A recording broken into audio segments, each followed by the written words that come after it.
Again, I know they call us sassy for saying this shit, but it's like, no, what are you bringing to my table? Mm-hmm. And this goes back into a confidence thing. Like my best friend will tell you, like, Mm-hmm. she called me bougie. Mm-hmm. Girl, what is you gonna do for me? I know what I'm about to bring. Jesus. But listen, Let's get back to this cheddar. Turn up in your hustle when your life gon' get much better. A real boss turn all his L's to a blessing. Life steady sending signs, but you never read them. hey y'all, welcome to the Hood Buddah Podcast. I'm your host, BP. Y'all know what it is. This is session 19 of the THB podcast, and I got another special guest for y'all. Y'all know how we do. We only bringing genuine heavy hitters in here, you know what I'm saying? So I want you to introduce the people. Okay. Who you are, Okay. not humbly either, because I don't believe in the word humble. I don't know what humble is, so you ain't gotta play that humble role with me. So go ahead and tell the people who you are. My name is Brittany Flippen. I am a fitness guru here in the city of New Orleans and nationwide. I am also a relationship coach, an author, a mother, and a friend to all. Oh, a friend to all. A You friend sure to about all. that? Yes, I That's- don't have enemies. That's a heavy burden to bear right there, a friend to A all. friend to all. That's what God wants, right? Hey, let me just start out by saying this because everybody not worthy of that title, friend. I say friend because I don't hold grudges. I don't have enemies. It's people that I dislike, but God says to love all people. That'll make somebody hate you itself. Even You more. yeah, like I'm just friendly. I ain't got no beef with nobody. And I just make people. Oh, I don't like her. It make them feel uncomfortable because I get it a lot. That's sad. I get though. it a lot. I know. I don't know what to do about that. So what is your actual name that you go by? You refer to? Wit Britt. That is what I'm named. That's what I named myself. Wit Britt is my brand. I've had that title for a decade now. That is my business name. Everything runs under that LLC. Wit Britt. LLC. So I've been a fitness trainer for 14 years. Actually made it a business 9 years ago. So Wit Britt is what I'm known as. And how did that come about? Actually, I had gained some weight years ago, right? I had gained some weight, and a friend of mine in Atlanta started training me, and I really fell in love with the process of results. If you do the right thing, you get good results, right? Yeah. So I learned nutrition. I learned, fitness and working out and exercising, and I saw the result of that. I started training my friends, just practicing, just because I love going. It didn't feel like it was a burden to do. And that's when I realized it's something I loved. Like, I was doing it for free, and I was okay with doing it. That's when it became, like, I guess you would say a passion or calling, when I started to see, hey, I started getting results out of my friends and results out of people. So I started making this a business.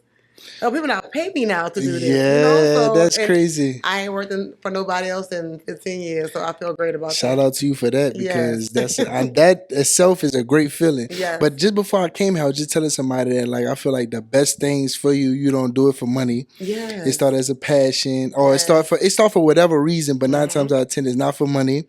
And then you made later down the line probably could find out you could make some money from it, but Correct. it didn't start with your intentions of money. You got it right. I've learned that when you chase your passion, the money comes. Yeah, the money comes. Yeah. The money comes easy. Because and people can see that you love what you do. Yes, Yeah. facts. And they can feel it. More importantly, they can feel the difference of like, okay, this is genuine. Right. And that makes people want to spend their money with you. You know what I Correct, mean? When correct. there's an identity behind the brand or the business. Yes. So you had some weight issues yourself that how you got in there. not like tremendous, but I was always an athletic person. I ran track in high school. Always stayed active, and at an early age in my life, I was, women get on birth control, and our hormones go crazy. Our appetite, started to grow, and I started to gain weight. I was chilling with my friends one day, and we were going somewhere. I'll never forget. Like I think it was like 4th of July or something. But it was going on the lake in Atlanta, and I saw my arms in a tank top shirt, and I said, I ain't going. So it was something you saw, like it was for you. the first time, because I knew I was gaining weight because stuff was getting all tight. But when you see it, like when it hits you, oh no, I was like, I ain't going. It just changed the whole mood for me. And from then I called a friend of mine, and it's like, hey, help me out because I had to lose this weight. And I wasn't working out consistently at that time, or even around that time passionately at all. Like I had to learn it all like it was a brand new baby to me. Mm-hmm. And when I did, and I really started to like focus in on it, I'm like, what I've been doing my whole life? You know, like I'm happy. I love it. I'm happy you put Like it that way. nowhere. Yeah, Yeah. like it was a reason. It was a reason for you. It was a reason for you to Right. start that. And I feel like we living in a world today with all this social media and stuff that a lot of women, especially women, they feel like they have to hold a certain standard, and that Correct. they go alter their body, or Yes. they go to the gym, or they for reasons outside of they're not happy with their own self. Correct. You know what I mean? So I want to know what's the difference between self-improvement and self-rejection? Tootie, come on. Self-improvement when you do the inner work. Mm. And I'm not saying like self-improvement, you might think self-improvement is, for example, going and get surgery. Right. That's not self-improvement. Right. You are aesthetically changing something. Self-improvement is when you do the inner work. You spend time with yourself. You figure out what's the issue, what's the real trauma, what's the real reason that you feel like you need healing. And then you may still want to consider surgery, but it is not for aesthetics. You may want to feel good about your confidence. Yes. Or, you know, something like that. But it's really the inner work for me. Self-rejection is when you kind of dealing with anything to be accepted.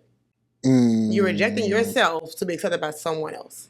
That's how I feel. Or say when it comes to relationships, right? A woman will sit there and say, "This is my standard. This is my standard," and then when they are in a relationship with a man, they accept the bare minimum.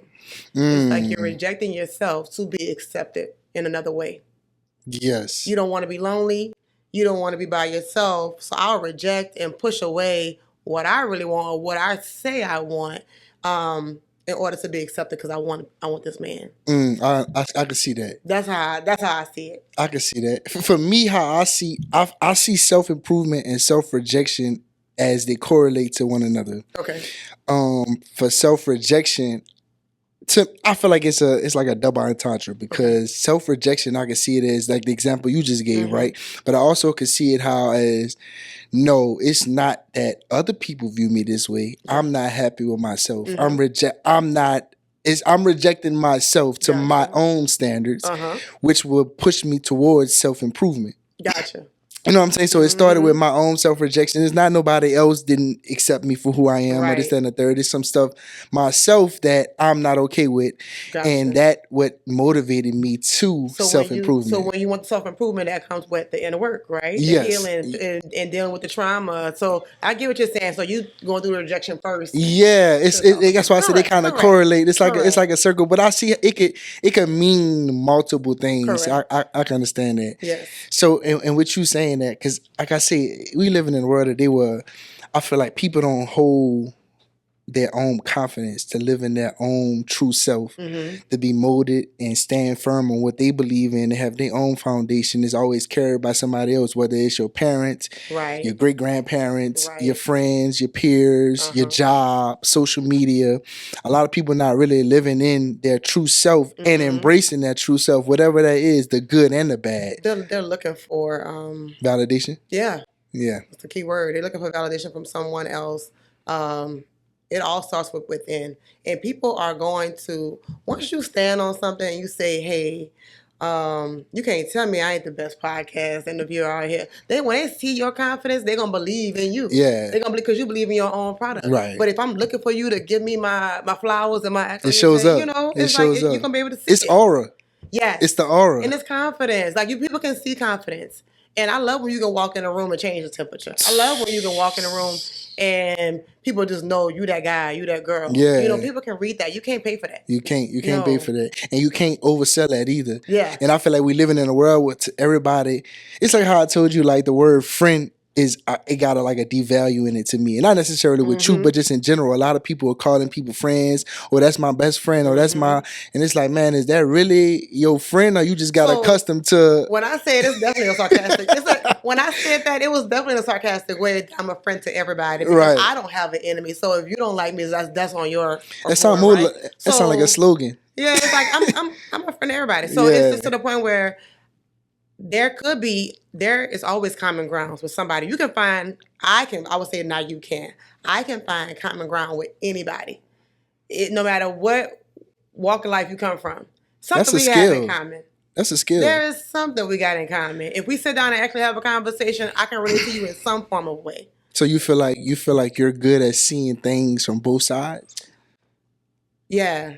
Objectively? You can be a complete asshole, but I promise you, in our conversation, it's something that I can relate to, and I probably can, I wouldn't say check you on it, but I can probably figure out what the issue is, so we can have a real conversation about it. Because people will automatically say, well, he's an asshole, and then they'll be on the defense. Yeah. Stay away from him. Let me sit down and talk to you for a second. Are you really an asshole? Yeah, what's going on? What made you like this? Yeah, a lot of people feel that way about you. And then we hear their perspective of it, okay, So I always I can be a friend to anybody. So that's why I say that's a skill, because I think the majority of people cannot separate their emotions and how they view things and just put it on the general basis. You know what I'm saying? Like how you say, like, to the mass, that could be an asshole, and then if you not have your own foundation, you gonna just run with that. You gonna run with that interpretation. You're going over somebody else. But it's like it's the same thing I see to a lot of people. Their beliefs and their foundations come from stuff that they don't even necessarily believe in. And just like their interpretations of people, it came from somebody else. You never really went to go see with that person about themselves. And that's why I say I really feel like that's a skill. Yeah. That's a skill set for me to be like, yeah, I hear what everybody else saying. I see what they saying in the news, but let me go find out about myself. If that actually is true, why are you like that? What happened? What's going on? You know what I mean? Yeah, what's up? Like what's up with you? Like, you know what I mean? And I'm always trying to help people. My friends be like, stop trying to be Captain Sabo. like if I feel like you got some issues and you need a little therapy, let me I got like 2 therapists, really good therapists. Let me suggest to you. I'm all about helping somebody just be better. Like in any realm, if that looks like therapy, if that looks like getting in shape, if that looks like just having somebody to talk to, I'd be like, what you need? Because you may feel like you have a support system and they might have 0 resources. Right. So for me, I know I'm well connected to a lot of people. So I'm sure it's somebody that I know that can help you solve your problem. I already know the burden you feel then, because that's a burden, yeah. It doesn't feel like one. But you know why I don't feel like one? But because it feels like if I don't open my mouth, it's a bigger burden. Yes. I know, trust me, yes. I know exactly what you're saying, but it's definitely a burden, because it'd be like some rooms you come in and you could pick up on somebody's energy. They need a certain conversation. They need some type of help, and it'd be like, man, I wasn't looking for this. Right. But it's like, it's not sure. But it'd be like, man, it's like, again, though, when you come to a certain point and accept certain things about yourself, it'd be like, it really is my business. It's like it was given to me to even see this for a reason. Right. Like, and if I walk away from it, I'm gonna be beating myself up. Yep. You know what I'm saying? So I and that's why I say it's a burden. It's not one that you complain about. It's like they say in Spider-Man, with great power comes great responsibility. Yeah. And I tell people this all the time. Everybody be like, yeah, I'm him, I'm her, I'm different, I'm not like everybody else. And it's like, do you really know what that means when you not like everybody else? Because to be him and to be her, though, I always tell people, what have you done for somebody else? Because you'll see a lot of people and they be like, oh yeah, I can do this, I can do that. I be like, well, do you help people? Do you put people in position? To be better? Like, because that's what I'm gonna be like, oh, like that's that nigga. Like he putting everybody on, he doing this, or he educating somebody, or whatever. So when you just him or use her, are we talking about just money? Like we talking about accolades? What can you do for somebody before they do something for you? Yeah, that's the truth. Yeah, because everybody looking for what can you do for me, but it's like, no, what can you do for somebody for them to even want to do something for you? That's how I feel about being in fitness. Now these days you have fitness influencers. That's not even trainers, but you have fitness influencers. And yes, you look great. Yes, you can show me how to do this exercise to improve this part of my body. But have you helped somebody else? Yes. Right? There's hundreds of women that I've helped transform their bodies. That's my resume. Not what I look like. What I look like is a bonus. Right. But when you have people that out of word of mouth, or that can go on your gram and comment, thank you for helping my mom or my sister. You changed my life. You helped me get my confidence back. That's the real resume. That's the real resume. That's what's really important. What do you do for somebody else? So with you saying that, because I by me even just having that same skill set and just doing the life coaching thing, I feel like it's kind of like how you say, why are you like that? And it's easy to say that a lot of people can't see it like that, but it's also a deeper reason of why. A lot of people was raised because of the trauma and just, again, if your grandparents didn't see it like that, why would I expect your mama to see it like that? And then why would I expect you to see it like that if no one in your bloodline saw it like that? You know what I mean? So that's one of them objective ways that I mean. But by you doing fitness, do you believe that people can be physically disciplined while being not so right mentally? Hell yeah. You know how many people messed up in the gym? The gym is therapy. It is. It is. Yeah, you can be physically disciplined because you are looking for, you're doing it for health reasons, you're doing it for aesthetically physical reasons. That doesn't change the mental. The workout help you think clearly. Yes. You know, it's releasing those endorphins in your mind that you need. But at the end of the day, that don't mean that you're making great decisions. That don't mean that you're treating your spouse right at home. You know, that don't mean that you showing up for your friend or for your children. You can be, you know, you can have the right intentions. You can have the right intentions, but we all fall short somewhere. So let me get deeper in that question, because what I mean by not mentally right is like mentally balanced, emotionally intelligent. That don't mean you perfect by any means. But like you have acknowledged you're depressed. You have acknowledged you got anxiety, whether you've fixed it or not, or whether you're working on it. I don't believe it's no fixing it. It's either you're working on it or you haven't started. So when I say that, because a lot of people, I feel like sometimes with fitness and mental health is one of those things that can tie together. Because if you don't have the confidence, you're depressed, you're anxiety, you got social anxiety. Help you with depression. Exactly. And so like how you said that somebody can be in a gym and still be messed up mentally. I won't say that I disagree, but I would say that I can see, I believe that if you can be disciplined enough to show up to the gym, something in you is mentally right. It's to a certain extent. Absolutely, to a certain extent. Because you have it in you. You have it in you to do it. Right. You got to make the right decisions. Yeah. Right. And then, like I said, some people show up to the gym just for the aesthetics. You have some guys that look amazing, but don't have the emotional intelligence to carry a conversation with a woman or to express their feelings and not be nonchalant. They may look great, but inside you have no substance. You know what? Now that we on this topic, and this is love. I'm sorry, guys. And nah, you're all right. Because I want to bring this up, and it's gonna cause some stir. But oh well. Okay, I'm with it. I was just talking to somebody about this. That how you just said that people go to the gym for the aesthetic, right? Okay. I believe we're living in a world where people are looking to get married for the aesthetic. Like we'll look good together. We'll look good together. I want to look good in my dress, the pictures, the wedding, the glamour. Me all day. I'm getting married next year. Help me get in the dress. Yeah. But then after the wedding, they don't come back.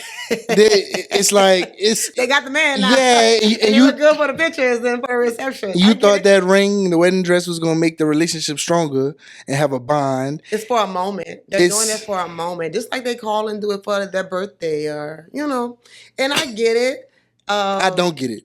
I get it because that's usually, and I've been doing this long enough to know this is for the women that are under 40.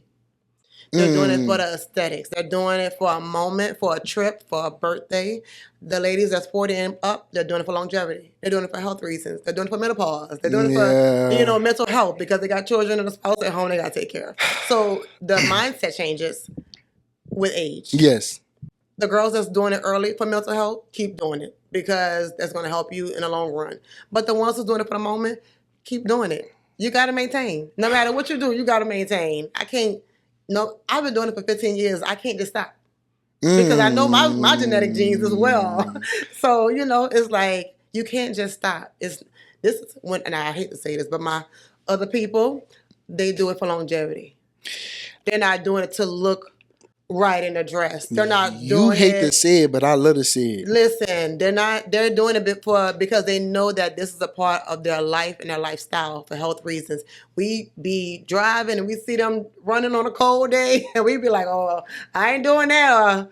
them people don't care. They do it and they fit it in their schedule because they know the benefits of it. And just like we say we don't have time for that because I gotta go to work, I gotta go to school. They make time. Yeah. If they gotta get up early in the morning and go for a run, they're gonna do it. It's a part of their lifestyle. And I really wish our community, our Black community, could wake up and see that fitness will not only for aesthetic wise, but help you mentally. Yes. And it solves so many other problems. And it's kind of like we have to make time for it. I don't care if it's 30 minutes. You can make time for it. So while you on that topic, because you in that fitness world, so I have a degree in sociology, and then that's what led me to life coaching. That's what led me into behavior analysis and all of that. But what you just said is true, but for a deeper meaning, it's because our community have steered away from mental health for the longest. They're scared to acknowledge it. It's been shamed.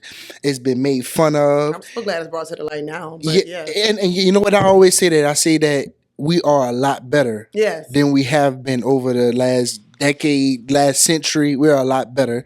But I do feel like it's still not enough people that's pushing it on and talk about it, because it's not that people, I don't even think it's that people don't want to do it. I don't think they know how. They don't know what it looks like. They don't have the peers that are doing it.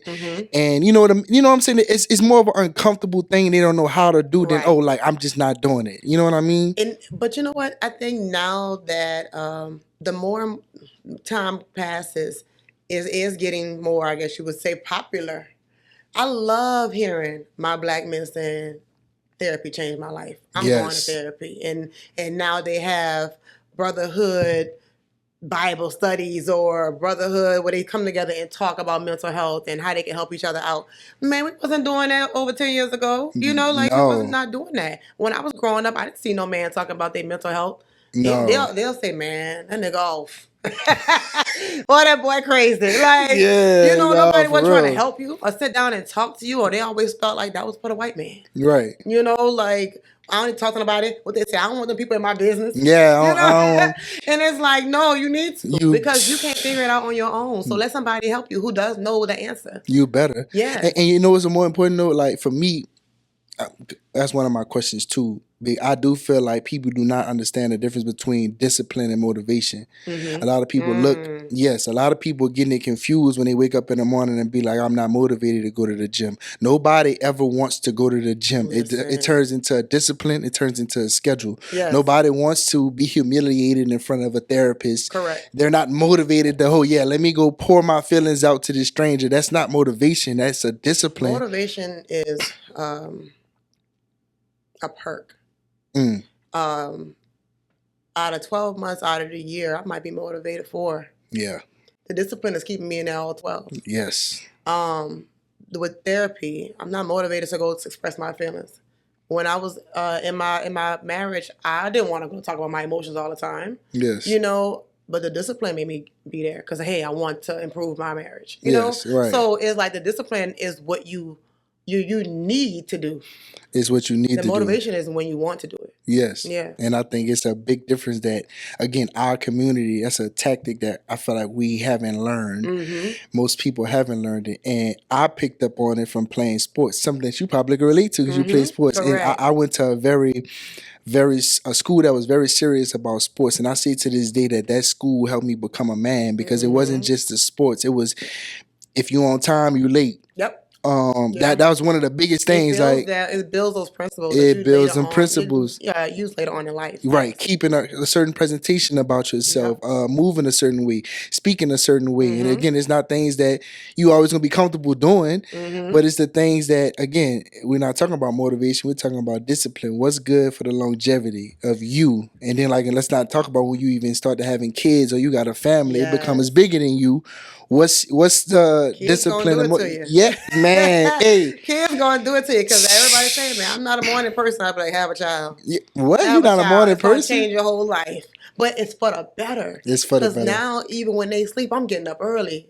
when I could sleep in, but I'm getting up early. I'm getting things done before they even wake up. Yes. So it builds a different type of motivation, and I love it.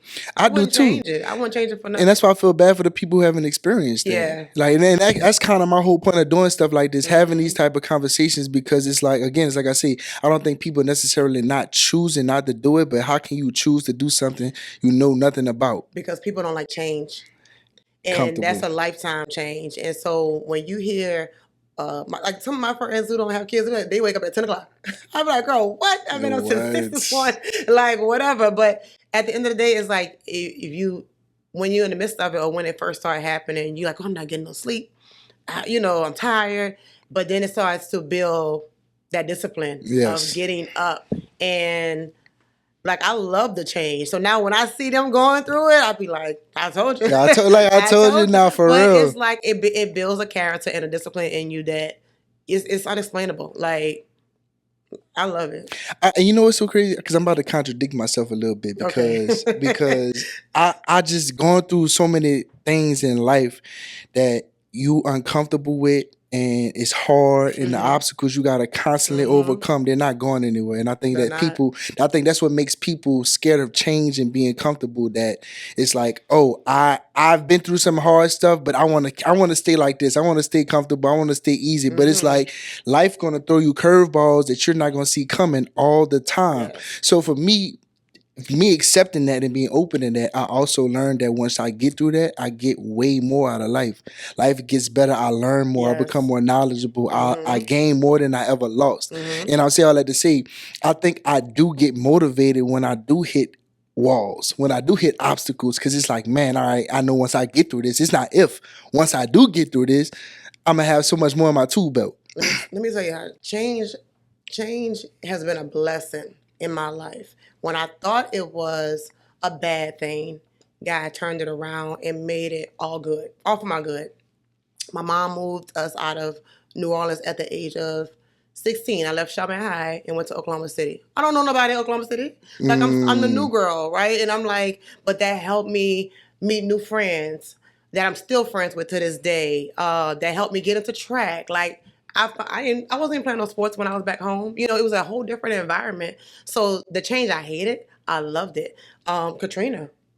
I came back home. Katrina happened. Nobody wanted change. Atlanta was amazing. Yeah. I love that. I got a chance to meet a lot of new people and see something different. I lost my job in Atlanta. Ended up getting into some criminal activity. I went to jail for 3 months.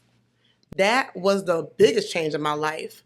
But then it's like, hey, ever since I came out, I've been an entrepreneur. I've not worked for nobody ever, never needed anything, and have not lacked anything. I got married. That was for a little bit over a decade. That's the change I'm going through at this moment. But it's refreshing. So the things that you feel like that go on in your life, it's really only making you a better person.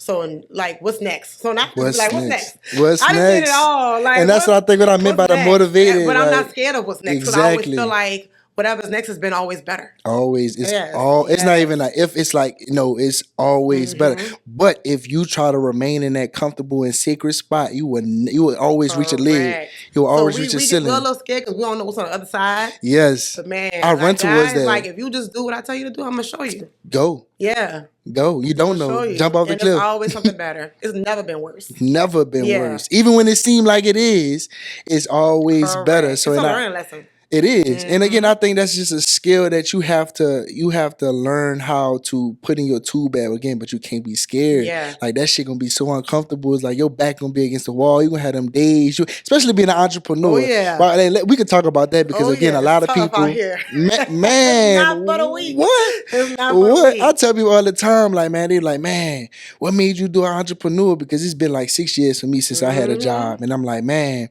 what made you do that? And I'm just like, yeah, bro, I just knew I wasn't built for a 9 to 5. That just wasn't me. Yeah. But in hindsight, this shit is way harder. way harder. Why did I sign up for this? Why did I sign? You wake up in the morning, especially you got kids. I got a daughter too. So many times I'm like, I'm about to go get a job. Man, what you wake up and you don't know where that next dollar coming from, and the bills don't stop. Your day-to-day life needs don't stop. But it's like I think me personally, I was built for that shit. Yeah. I'd rather that than the other alternative. Like, man, you know what? You just stand. You just stand still. Employment is to be safe. Exactly. It's to be safe. I also feel like if you do have employment, you should still be an entrepreneur in some type of way. You should have another stream of income somehow. Yes. So keep especially in the world we living in now. Yeah, if you got something safe that pay good, keep that. You can still make time for something else. There's always ways to make more money, but being an entrepreneur, it's been times I make 50, 60 racks a month, and then some I'd be like 3, 4 blank. Go blank. Yes. And you know what you just said though, because I'm gonna play devil's advocate right quick, because you just said, and again, what she said is not wrong. That if you do want to be an entrepreneur, keep your job. Yeah. What she said is not wrong, but if you were sitting in a room with me, I would not tell you that. Nah, I say keep your job until until you feel like you have sustained enough durability to continue being an entrepreneur, even though that's not stable. It's to the point where I wouldn't tell you to risk what you know is safe, especially when you don't know what people got going on in their household, right? Right. So it's like, I don't want you to risk what you know is safe to jump out there, because everybody is not meant to be an entrepreneur. No. Now, see, wait. Now, so what I would say is that first make up your mind if this is what you really want to do. Yes. I would say that. Yes. It has to be a passion, I would say that. Not a pastime. But why I wouldn't tell somebody to keep both, it's like, how we always grow up saying, have a plan B. Correct. And again, it's situations I believe in that, but mostly I don't. And it's because of just like how what you just told me about your story. Mm-hmm. You don't know how you're going to get to where you need to be if you keep playing it safe. That's correct. If I keep saying, all right, I got this tucked away from my plan B, your plan A not gonna work because you comfortable with it. And again, that's why I say I'm careful when I speak on that, because I'm not saying just risk it all and don't have no plan. But what I'm saying is that you have to make up your mind first that this is what you want to do, and know it's not easy. And once you do understand that you have no control of how it's going to play out, you can have the utmost confidence that you're going to get it, but you don't know how and you don't know when. Yeah. But if you open to that, every time you hit your head, every lesson you learn, every time you fail, it's a learning lesson for you to get to where you're going. So I'll say all that to say, because I don't believe that if you hold on to something hindering you from that lifestyle, I don't feel like you could play both. Right. It'll be very hard. It'll take a very unique person to straddle the fence between employed and having your own shit. You have to be a real strong. And then you probably are limited. You're going to be very limited. Correct. So that's why I'm careful when I say it, because people ask me all the time. It's like, man, hey, my daughter was 3 months and I looked at it and I quit my job. I ain't have a lick of plan. I say that because I like this, for example, I know someone who worked at the post office, been working there for years. Yeah, you already got benefits, right? Like, keep that. You got to have insurance for your children, like whatever. But then she also does hair. Yes. So she ain't got no time to herself. You might be in the shop 4 days a week, but you're in the post office about 4 or 5 days. So I wouldn't tell her jump out there and do hair 100% until you really, really feel like you're gonna take this and go. Right. I agree with that. Classes. You're gonna do one-on-one. Right. You're gonna fully dive into. To try to figure out how to, take that money that you were making and make it 3 to 4 times that a month. Right. If you don't see yourself doing that a month, then don't do it. Don't jump. I agree. Make the extra money, but if you're not ready to go full out, don't go full out. Make it and understand that this shit is gonna be harder than that 9 to 5. It's everything. It's gonna be ain't holidays, ain't no time off, ain't no I need this off. Nah, none of that. Correct. So, what is something that people think they know about you, but that's not necessarily true? Is there a thing that's going around, or just in general, family, friends, that somebody automatically assume about you, but that's just not necessarily true? I think I'm all that. It's just like people just say like to judge a book by its cover. Yeah. That's like I'm a confident woman. So if that means I think I'm all that, then I guess I am. But I don't walk around with my nose tooted up. I speak to everybody in the room. I talk to anybody. Like, I embrace anybody who come around. Like people, I feel like that think they're too much bougie or they, stuck up or whatever. I've never been that girl, and so I've had women that have come up to me and have told me, you know what, I completely misjudged you. Mm-hmm. From the perception of it. It gave you was bougie or stuck up, and now that I have had a conversation with you, you like so cool. I was so wrong. Yes, I was and so I'd be like, wrong. thank you for that, because they have to tell me that. Right, I'd be like, thank you for that. But it'd be the point where I can't do nothing about that. Like I don't know. You know why? I don't know. But then I love my pastor friend at my church, and she said a lot of women are intimidated by you. Mm-hmm. You're confident. You look good. And you speak well. She says, so it's something about them that they're lacking that they see in you. Exactly. So exactly. Sometimes I do have to take the higher road and speak to that person first. If somebody's staring me down, smile at them. Right. Compliment them. Right. So that they see you're not what they think. And then it opens up the conversation or opens up the room for them to interpret you in a right way. Right. Right. And it's been working. Because like I said, why I gotta do that just for people, but I'm like, since I tried it, it's been working, and it's been that way for a very long time. That's one of them burdens I was talking about. Yes. That's one of them burdens. Like what I say, I'm willing to do the work. Yeah. It don't feel like a burden now. So now when I start doing it, it doesn't feel like a burden. Yeah. Because I know why you're looking at me crazy. Right. So now when I smile at you and say, hey, I like your shoes. So, they be, oh, thank you, girl. Right, right. Now they open up. They're going cool. down. Yeah. Yeah. Burden is a lack of better words, but no, because I get it. But you said that women can feel intimidated about you, but how are men intimidated by you? How's your experience with that? So I don't define masculine energy as being from a man only. Women can possess masculine energy, right? Because I am a personal trainer and I have muscles and all of that, a lot of men can perceive that as having masculine energy. Mm-hmm. I am an only girl, so I've been raised with boys only. So I do carry myself in an alpha way at times. Okay. So I'm very, very feminine though. I'm very feminine. I'm very submissive when it comes to like personal relationships. But coming off of it, it's kind of like, holy shit, she got her shit together. She this, she that. She don't need me. So a lot of men can be intimidated in a way of saying, what can I do for her? Because she really don't need me. And a man wants to feel needed. Yeah. Right? So I always tell a man, do the free shit. Do the free shit. Being consistent. Showing affection. Right. Doing the things that don't cost. That's how you get the feminine side. Yes. Yes. And that's also, I think, a skill set too. Because I asked that to tie in or to take out gender of it. Mm-hmm. That's why I asked both sides, because I do feel like people who are intimidated by somebody who's confident, I always say that confidence and arrogance have a very thin line between it. Because when you're really confident and don't care what nobody say, it comes off as arrogant. I feel like it's the delivery. Confidence can show up naturally. The arrogancy is how you deliver. Okay, so wait, so I think on a technical term, you're absolutely right. Mm-hmm. But I think for the people who are completely confused, they don't even deserve the difference because you just not confident. Right. Because I feel like if you are confident, I'm not gonna be like, oh, they arrogant. I'm gonna be like, good job. That's how you supposed to be. Like, even if you are arrogant, what you want somebody to be like, oh yeah, I don't know. I feel like LeBron James is confident. I feel like Kanye West is arrogant. It's the delivery. It's how you put it out there. LeBron's showing you, hey, I know I'm a man, and I'm going to show you. Kanye going to speak it. He got to be the loudest one in the room. He got to, he got to make you try to believe that he that man. That's a good example. I'm like, you don't have to do that. You ain't got to do that. But you know what, though? Let me tell you something. Lil Wayne is confident. He's not arrogant. I don't get arrogant from him. Listen, I think that's a great example. Don't get me wrong. Mm-hmm. But I would say that there's a lot of people who think Lil Wayne and LeBron is arrogant. Mm-hmm. And I think that's my only point. It's coming from a confident woman.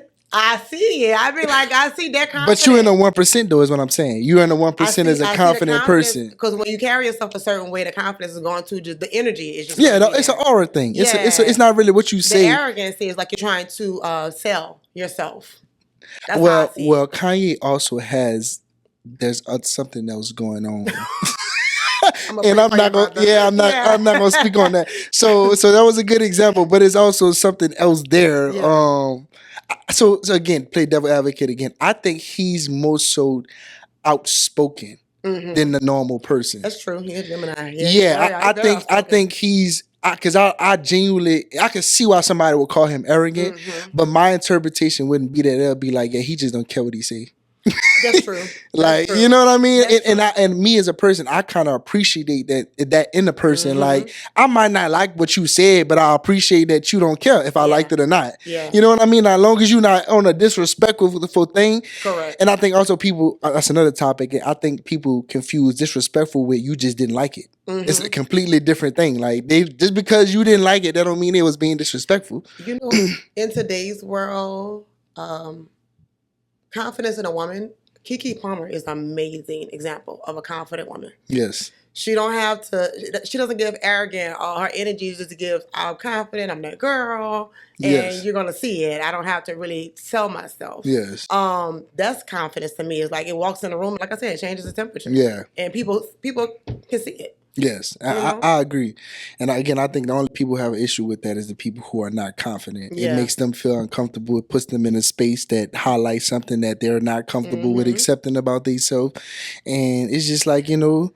And I haven't always been that way. I was a very shy teenager. Like, I haven't always been that way. I think entrepreneurship built that confidence. Yeah, me. absolutely. Yeah, having to speak up and having to talk to people and being down. It just kind of like made that persona like come out, the whole aura come out. But like I wasn't like that always, you know. So confidence can be built, definitely. So I want to talk about something else that takes confidence. Okay. Have you ever? Well, I know the answer to that, but have you ever had to motivate somebody or uplift somebody and you wasn't motivated or you was completely down yourself or wasn't in a good space yourself? Recently, like I just said, I'm going through a divorce, but I'm also still a relationship coach. Oh wow! So yeah, right. Imagine what my mental is. Shit. But I do still have to speak to women about their relationships, and I'm going to always pour the best positive advice out. But when I'm not even motivated or believing in love at the moment, and then I gotta tell give your relationship another chance. The inside of me be like, girl, that man, you know, but right. No, I take myself out of it completely. Being completely unselfish to still show up in how that person needs me. You called on me for a reason, you know. So taking my personal feelings out of it. Then it becomes easy to motivate somebody else because I'm speaking from a third point of view. I'm not speaking from my point of view. I'm speaking from the outside. So yeah, I've had to do that recently, and it was a little bit of a struggle, but then it made me feel better when I got off the call with her because it's like it's still there. Like I don't feel like I'm not bitter at all. I don't feel like I won't find love again. I know I'm a lover girl. It's going to happen. But it's to the point where I don't let what happened to me change who I am or taint my feelings. You know, taint the way I love. So when I got the phone with her, I'm like, girl, I still got it. Right. Like it motivated me to motivate her. That's again, that's also that confident thing. So I'm happy to hear that you're able to do that because that's very conflicting. It is. Which goes back to my point, though, you're also in the 1% and have a unique skill set, and I want you to always remember this. Yeah, thank you. I mean, like, you're the 1%, girl. Yeah, you listen. People, a lot of people be liking to say, oh, I'm different, I'm unique, but it's like when you really unique in the 1%, you're going to experience things that everybody's not going to be able to understand. You're going to do things that most people can't. Yes. You know what I'm saying? You're going to be facing challenge that most people can't get through. Yeah. So I'm happy to hear that you're able to push through that. We talked about something off camera. Okay. That you got coming up, and I won't say that, but I'm definitely about to put you on the spot right here because I wanna do this segment where we go from host and guest and we switch. Oh, look at you. Yep, absolutely. Absolutely. Because I heard what you said. Now, I'm confident to say I'm a beginner in this lane. That's all right. This is an absolutely safe space. You're the mentor. This is the safe space. This is the safest place in the world. But no, by you being a life coach, relationship coach, I just want to take this opportunity to while we on this platform. Okay. You sitting down with a man. Okay. you have your own questions in your day to day. Cause and we first talking on Reach Out. I told you my podcast is just a fluent conversation. Okay. It's no direction. Okay. But what you got coming up, I'm definitely putting you on the spot. So I just want to hear whatever your broad questions is, and I just play the back seat. That's okay, so all. give me some foundation first. Are you in a relationship? Yes, I'm engaged. Okay, congratulations. Thank you. Okay, how long? Since October, I've been engaged. Okay. How long have you guys been together? For 5 years. Okay. So, preparing for marriage. You have a set date? No. Okay. So you're still in the planning stage. Absolutely. Okay. So, in preparation for marriage, what are you doing to prepare yourself to be a husband? So, I'm gonna say this, and it kind of revert back to what I was saying about how people get married for the wrong reasons, and I didn't speak on it, but I genuinely think that marriage starts way before you propose. Oh yeah. If you don't if you don't feel like you're married already, you shouldn't even be going down that road. Marriage is a date you're waiting for. Yeah. So I would honestly answer that question is I was prepared before I made my decision to propose. Nice. Like I felt that it was already there. I just added the material part to it, which was the ring, and then the process of it afterwards. And again, I know that coming from a man, it sounds like I'm trying to downplay something, but it's just like, no, genuinely, especially me doing the life coaching and being mentally aware as I am, like, man, if you don't feel like you married before that ring or that marriage, that ceremony is not going to make the relationship stronger. Right. So if you don't feel like you had that beforehand, you shouldn't do it. So I feel like we were in that phase already before the ring came along. Have y'all consider premarital counseling? Absolutely. Okay. Because we also did therapy together, just in a regular relationship, co-parenting, and but again, that also just comes from my background too, just as an individual. Like I'm doing therapy, so I'm also gonna look at my partner like, you never did therapy before. You come on over here. Like what's going on? But seeing stuff like that is what I mean by I feel like I was in a marriage by her even being willing to do that. You know what I mean? So. Absolutely. Like she wasn't resistant to therapy. She was all for it. It took a minute. Okay. As long as she willing. It took a minute, but she got there. So definitely congrats to her because again, most people never do. But I always tell people when you're willing, God just want to see that you're willing to do it. Right? You don't have to have a plan. You don't have to know what's going to happen. You just got to have a will to say, I'm going to try or I'm going to do it. The people that say I ain't going, that's the one you gotta stay away from. Facts, definitely. Like, hey, if I'm trying to get us into something that's going to improve our relationship, you have to be willing. Absolutely. And then when the will stops, that's when it's like, hold on. Yeah. Is she gonna get rough? Yeah. It's gonna get real rough. To that. You guys have children together? Yes, one. Okay. 6-year-old. Okay. You want to have more? Listen, this girl done wore me thin so much. Like everything in me want to say yes, but it's like, you know what? That's one of them things. If it's God's will, it comes out. What does your fiance want? Oh, of course she won't. She want more. Yeah, she want more. Are you willing? See, we're going back to you now. Are listen, you willing? I'm willing. Don't get me wrong, but see, and you can know it. Like it really take a village to have these kids, bruh. Like my one has took over my last 7 years. It's been like I'm talking about took over. So it's not necessarily like I want a bigger family because I feel like I came from a small one. So I want a big family, but I'm also I feel like maybe too consciously aware. It's like, damn, do we have enough help to have all these damn kids? You know what I mean? Yeah, like, you know what I'm saying? So I'm not gonna sit here and say no, but I'm not gonna also act like I'm not hesitant either. Like shit. So tell me, what was the moment when you knew you wanted to make her your wife? I'm gonna be honest with you. I had a conversation with her. I'm not no hypocrite. I had the same conversation with my partner. Like, hey, why you want to get married? Is this because your people told you this was the next step? And again, I'm gonna be real with you. A lot of people, I tell this to people all the time. Like a lot of women, and I hate to bring gender in it, but a lot of women feel like if a man don't propose to you or this, then the third, some reason, some way, how they come up with this conclusion, he don't love you. Okay.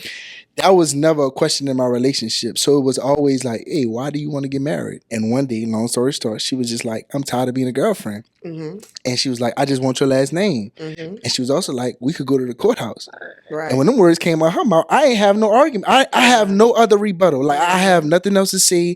I don't have nothing else. But I did ask them questions because I do believe in, like, people will get married for the wrong reasons. You don't invest your time into someone and then, they change their mind the next day. Yeah, it's for the wrong reasons. Is a commitment. Yeah. It is very much a commitment. And I feel like it's also a business.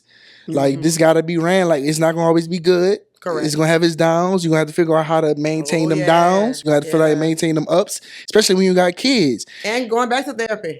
Oh, yeah. Because the journey don't never stop. The work don't never stop. Right. You know what I mean? So when I heard it out her mouth that her mind wasn't, oh, I want a dress. I want the big wedding. I want the, oh, shit, I ain't got nothing to say then. Yeah, like, all right, well, let's do it then. Right. Like, I'm cool with it. You know what I'm saying? So I think that was the moment it really set with me. Like, all right, yeah, you know what? What am I doing? I'm tired of you being a girlfriend too. So come on, let's just do it. Good. Yeah. Because I wouldn't say they're not willing to commit, but they definitely have a lot more reason of why. Like, they come up with a lot of reasons why not to these Yeah. things, or they'll see the percentage of divorce going up. But actually it's down right now. It's down? It's gone down. It was a little higher over the last decade, but I think men feel like they're giving up so much. Yeah, I don't think the exchange is fair. You don't. No. On a broad scale. Okay. Every circumstance is different. Don't get me wrong. Explain. I think it's really, again, I know they call us sassy for saying this shit, but it's like, no, what are you bringing to my table? Mm-hmm. And this goes back into a confidence thing. Like, my best friend will tell you, like, she called me bougie. Mm-hmm. Girl, what is you gonna do for me? I know what I'm about to bring. Jesus. But listen, Go ahead. listen, she know me though. When I say that, it's not like it's because I know I'm about to bring you the whole table, the chair, the plates, the food. I know. So yeah, I'm asking you what you bringing. So let me tell you what your wife is going to bring you. Your wife is going to bring you security. She's going to be your helpmate. She's going to be your backbone. She's going to be the one that's there when your friends and your family decide to not fuck with you. She's everything. She's going to be everything. She's that life partner, that listening ear, just that reflection of you. Everything that you pour into her, you're going to get back. So it's like, you can't get that from your homeboy. I agree. You can't get that from your family. You're absolutely right. But this is where the difference is at. I feel like women make men show what they bring to the table first, and they put it in their mind that they don't have to show what they're willing. Like what you just said, I agree.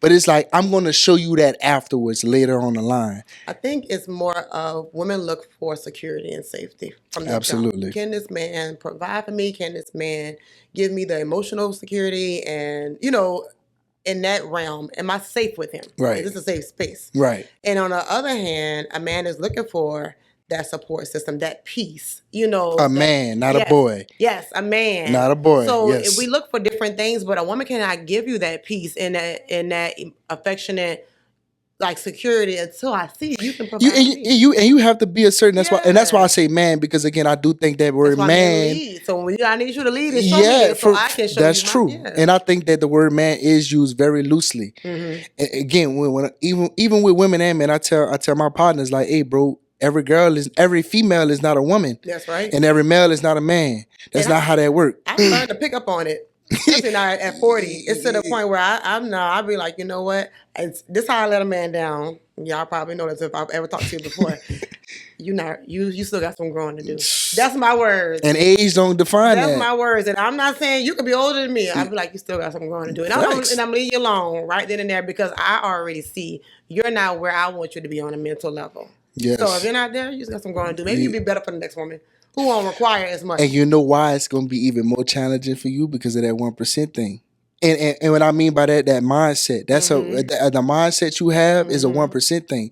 But I feel that way as a man though. Like I know. I'm okay with that though. Yeah, but then that's what I mean. That's why I say for me I'm as a okay with man, that. it's gonna come off a little. Oh, he a little sassy, and it's really not that because I know I'm bringing you that protection. I know I'm bringing you this emotional safe space. I go to therapy myself, so you think I'm not gonna bring it out of my partner? I know, so I'm gonna be very conscious of what woman I let around me. I'm okay with not being the person for the man. I don't want the masses.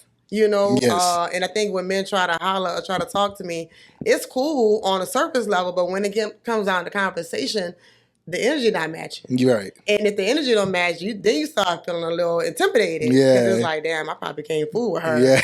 But the man who is for me is gonna match, it's gonna connect. He not gonna feel no type of way. Absolutely. You know? And so at the end of the day, I just be like, when it don't match, you just not the one for me. At all. And I ain't gonna settle for a dime less. You know, so it'd be like, I'm cool with that. I'm cool with that. That's being a Yeah. 100%. Like you really accepting that. And I stand on it. Everybody And not gonna understand. I feel like it's gonna come when it's time. You Right. know, it's gonna come when it's time. There's no pressure. I'm God's favorite. That's arrogant. I'm Hey, God's favorite. but listen, if you So know I me, feel like it's coming. I'm with that shit though. Like, hey, yeah, it's coming. Like, I don't know Because when. I know what I can offer to a man as well. So it's like when I do find him, hey, you're gonna be happy. So are you gonna make me happy though? But see, you know what though? Listen, see how you just said that? I feel like women are get applauded for say that. But if I sit here and look at this camera and I was single and I'd be like, yeah, the woman for me coming, they're gonna be like, oh. They'll be like, oh. It's okay to be a man that knows what he possesses and knows like what he does bring to the table and know he's gonna be a great provider and husband. And yeah, it's like That's not a gender thing. But now it's like you want to just find your equal, find somebody that's equally yoked. You know, it's okay to be confident in knowing you that guy or you that girl, and when it's time for you to meet somebody, if it's there, it'll match. Right, know? Absolutely. And like I said, I believe in that because don't get me wrong. Like I said, that's why I'm heavy on a male is not a man because I don't get it twisted. I am not taking up for this bullshit they be doing out here. But you know what? I do applaud the guys that say, you know what, I ain't ready for that. Right. Yeah. I applaud that because please let the woman know. Don't show that like you want this or you intrigued by a woman or you want to pursue her and you know you're not ready. I appreciate when a man say, you know what, I ain't ready for a relationship. That man is not because it's not going to change. And you know what's so funny you say that? My fiance, when we was dating, I told her I'm not looking for no relationship. I said, listen, this is not that. This is dead. It's not happening. She for some reason thought that she could change it. Okay. And it's not her. It's really you. It's like you wanted to change. Yeah. Like, I'm like, nah, I'm not really. I wasn't. Because to be honest with you, I got to a point where I was dating the wrong type of girls, and I'm like, you know what? It can't be them. It got to be me. So I'm like, something got to change. Yeah. So I'm like, hey, you know what? Look, I am not dating. We're not going out on no dates. None of that. Like, that's dead. I'm letting you know now. So if you decide to mess with me, you signing up for this shit. But in reverse, I told that when we started actually going together, I told her, I don't know if I really believe in marriage. I'm like, I don't know if I won't do marriage. I don't know, like, I don't know. Yeah. And she was like, well, yeah, that might be a deal for me. And I'm like, okay, I feel you. Yeah. And I'm letting you know, like, I don't really know if I wanna get married. So obviously she stayed, but I was very open to that. Like, look, I understand traditionally that's what people do, and some people are used to raised to be married. We are, and I think as women we are raised to you should be courted by a man. Yes. And it's like that's an achievement and I don't think we are raised to love and have healthy relationships. It's like we just trying to get to the goal. Exactly. Exactly. And I think again, coming from a man, it sounds like, oh, he just don't believe in marriage. He won't it's just like, no, is the relationship healthy? And I think the men that say I don't believe in marriage or they need therapy. Maybe so. I do. Because if the fact that you don't see marriage as a bonus, you crazy. Right. Like, right. Yeah. That's like you're going to have so much more favor on your life when you're married. Like so much things are going to come to you as a man by having the right woman as a helpmate. Right. So like to see marriage as a bad thing, I'm like, you need therapy. But you know what though? That's also warranted too though. It's warranted. Like that's true. Yeah. You know, I say this, I tell this to people all the time.